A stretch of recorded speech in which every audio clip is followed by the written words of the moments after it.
আগের দিন রাত্রের বাসি রুটি দিয়ে কেন বা আজকে সকালবেলা বরকে খেতে দিলাম। হাই এভরিওয়ান, আমার নতুন একটা ভিডিওতে তোমাদের সবাইকে জানাই অনেক ওয়েলকাম।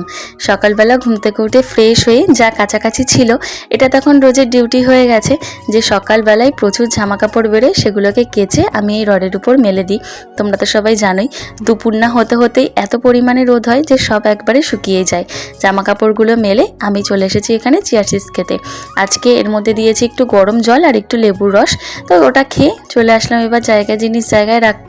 এইগুলো কিছু কিছু তো বাড়ির বউদের একদম ম্যান্ডেটরি কাজ থাকেই, এগুলোকে নিত্যদিন করতেই হবে।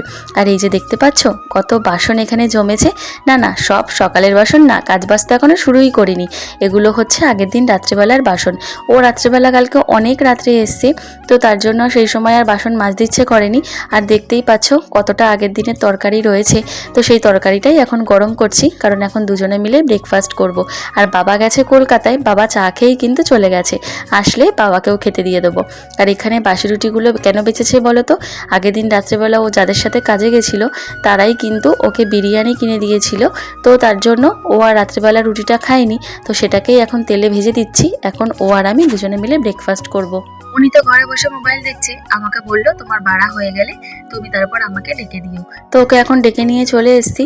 আর ও পাখাটা চালিয়ে দিল। এখন আমরা দুজনে মিলে একসাথে ব্রেকফাস্ট করব।